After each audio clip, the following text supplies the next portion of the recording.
참 좋습니다. 안녕하세요. 무려 60년 이상 특정 정당이 모든 권력을 독점하는 일본 같은 나라는 민주주의 국가일 수 없다. 일본의 군사력이 강해지면 누구의 뒤통수도 안전하지 않을 것이다. 일본은 절대로 나토에 가입시키면 안 될 거요.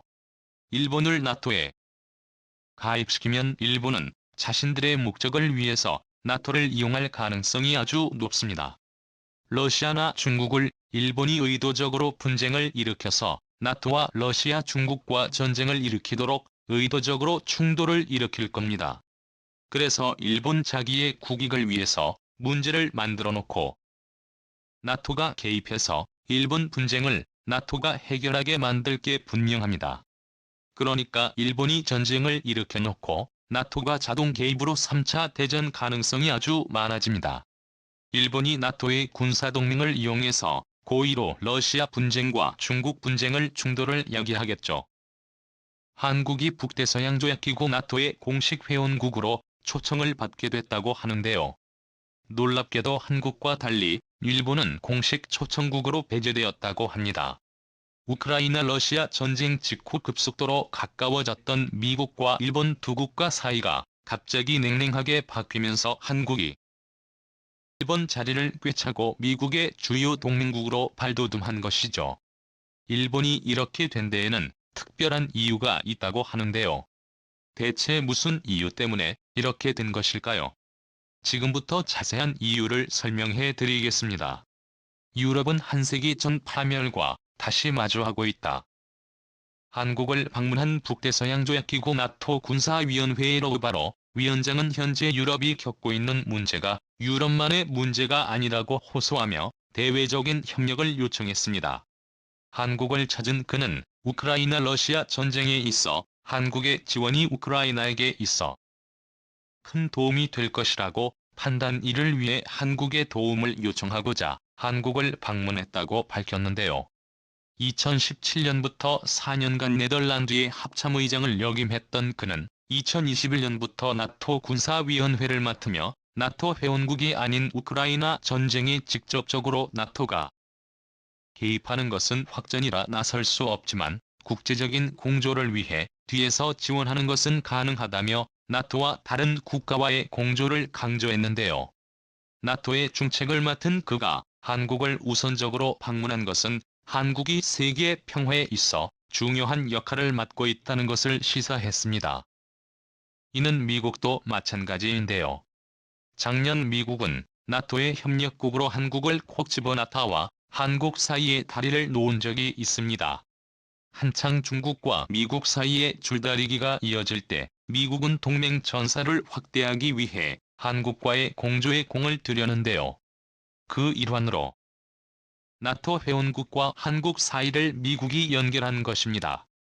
이전 한국은 나토의 비회원 국가로 간접적인 지원을 했으나 작년부터 시작된 미국의 러브콜로 인해 한국은 본격적으로 나토에 발을 걸치기 시작했죠. 오커스와 쿼드를 빌어 아시아 태평양 국가들과 다자 관계를 구축하며 연대를 쌓았던 미국은 한국을 다자 동맹 관계의 한 축으로 만들기 위해 토니 블링컨 국무장관을 빌어 고위 관리들의 한국에 보내면서 한국 고위층과 소통을 이어갔는데요. 그러나 2012년 들어 우크라이나 러시아 전쟁이 터지면서 상황이 반전되었습니다. 선한 관계를 빠르게 구축하기 위해 미국은 전략을 변경 한국을 끌어들이는데 속도를 냈습니다. 한국을 비롯한 아시아 태평양 주요 국가들을 대상으로 나토에 가입하기를 미국이 정식으로 권유한 것이죠. 이 소식을 가장 먼저 알린 것은 미 국무장관 토니 블링컨이었죠. 그는 나토 정상회의에 한국이 참석할 것은 물론이고 향후 중요 동맹이 돼 아시아 태평양 4개 국가들은 나토와 상시 공조에 들어갈 것이라고 말한 것인데요. 블링컨이 말한 4개 국가는 한국을 포함해 일본, 오스트레일리아, 뉴질랜드를 일컫습니다.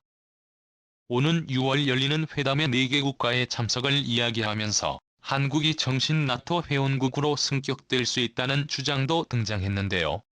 한국의 외교부 장관 후보자인 박진 후보자는 오는 9월에 개최될 나토 정상회의 권유에 대해 고민하고 있다고 답하며 미국의 이 사실인 것을 확인해 주었죠. 국회 인사청문회 자리에서 그는 미국이 초청한 것은 사실이라고 말하며 나토 정상회의에서 향후 우크라이나 러시아 전쟁과 관련 협조 수위를 다시 논의할 예정이라는 정보를 공유했습니다. 한국의 나토 초청이 공식화되는 가운데 조 바이든 대통령이 한국을 먼저 방문하기로 하면서 이와 같은 나토 공식 초청은 조만간 현실화될 것으로 많은 전문가들은 예측했습니다. 그런데 이 가운데 뜻밖의 사실임이 정계에서 흘러나오며 나토 가입국이 4개 국가가 아닌 3개 국가가 될 수 있다는 소문이 퍼졌습니다. 일본이 나토 공식 초청 자리에서 제외되었다는 소식이었죠.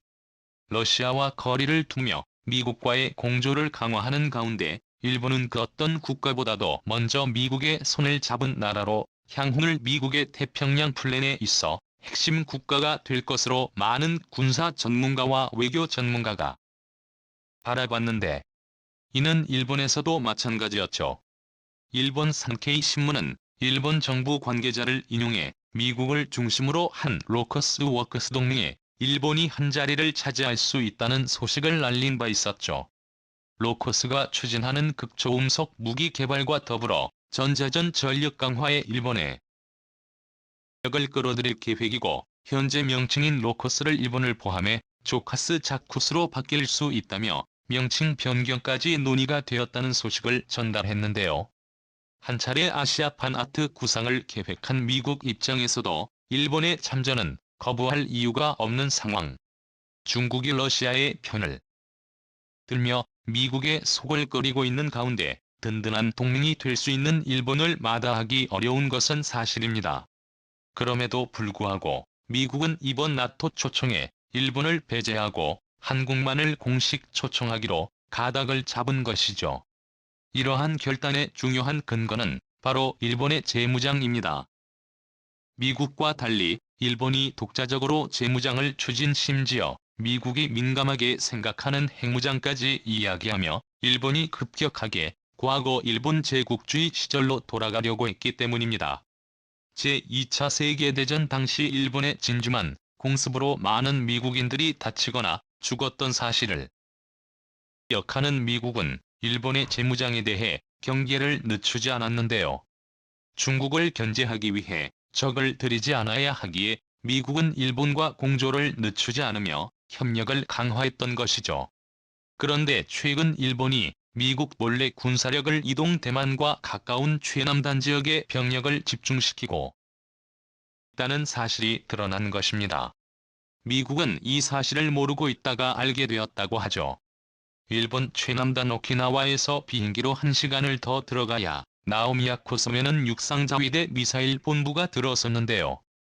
최근 이곳에 무장이 강화되고 상설자위대원이 늘었다는 첩보가 들어온 것입니다. 휴양지로 알려졌던 섬이 요새로 변모했다고 하죠.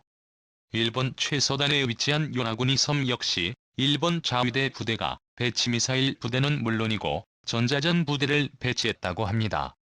명목상 이유는 중국의 확장 정책을 견제하기 위해 군사를 배치해 자국 영토를 보호하겠다는 이유였는데요.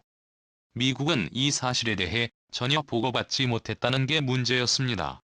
심지어 기시 노부오 일본 방위상은 일본이 독자적 방위력을 갖추기 위해 전략을 재검토해야 한다고 말하며 당한 일본군을 다시 만들어야 한다고 나서기까지 한데요. 해상과 항공의 우위를 확보하기 위해 상황에 따른 기동전개를 상정. 이를 위해 군사 숫자를 늘려야 한다고 말하며 전략기지 확보를 위해 일본이 재빨리 움직여야 한다고 주장했습니다. 그러지 않아도 아베 전 일본 총리가 핵무장을 주장하며 미국의 심기를 건드린 데 이어 현 일본 정부에서 미국 몰래 무장 강화 및 군사 재배치를 하면서 선을 넘은 행동을 보인 것이죠. 본디 일본 외무상인 하야시 요시마사를 불러 나토 가입 논의를 추진했다. 미국과 유럽 관계자들 입장에선 일본의 독자적인 행동에 불쾌감을 드러냈다고 하는데요. 강화를 위해 군대를 강화하기보다 자신의 이득을 위해 군대를 움직이는 것을 보고 조치가 필요하다는 주장이 나왔다고 하죠. 일본의 갑작스러운 급발진에 미국 국무장관인 브링컨은 과거로 일본은 잊지 않길 바라며 민주주의 국가로서 모범을 보일 것에 비공식 석상에서 이야기했다고 하죠. 반면 이런 일본과 달리 한국과 협조를 강화해 안보 공백을 메우고 중국 러시아와 대항할 주요 국가로 한국을 중심으로 두겠다고 밝혔는데요. 블링컨은 한국을 향해 아시아에서 진정한 민주주의를 실천하는 국가라고 말하기까지 했죠. 캠벨 미 백악관 국가안보회의 NSC 인도태평양 조정관도 미 전략국제문제연구소 시놉시스 대담 자리에서 한국의 가치를 높게 평가했습니다. 그는 우크라이나 러시아 전쟁에 관한 이야기를 펼치며 우크라이나 러시아 전쟁은 유럽에 포커싱을 두는 것이 아니라 인도 태평양 지역이 포커싱을 둬야 하는 전쟁이라고 밝히며 미국의 관심은 어디까지나 인도 태평양 지역의 소유에 있다고 주장했죠. 여기에서 조 정관은 한국이야말로 인도 태평양 국가들 가운데 중심축 기보신 국가로 평화에 막대한 기여를 한다고 주장했습니다. 의례적으로 일본과의 우호 관계를 강조했던 예전과는 달리 한국과의 협조를 유달리 강조하는 모습을 보였다고 하죠. 이런 미국의 갑작스러운 변화에 일본은 충격을 받았다고 합니다.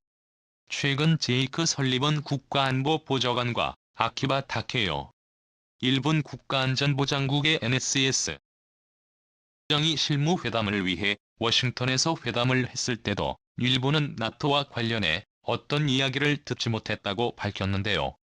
나토 배제 소문을 들은 일본은 미국에게 이용당한 것이라며 울분을 감추지 못했다고 합니다. 미국은 일본의 군사적 도발에 대해 언급 스스로 제정한 평화원 구조를 벗어나 양적 팽창을 하는 것은 간과하기 어려운 일이라고 말하며 일본이 태도를 고치기 전까지 나토 합류는 고려하지 않겠다고 선언했다고 하죠. 반면 한국에 대해선 나토 정식 가입은 물론이고 향후 인도태평양 경제 프레임워크의 배포 이 있어 한국을 중심으로 태평양 계획을 수립하겠다고 밝히며 군사적 경제적 협력을 이어가겠다고 미국이 확언했습니다.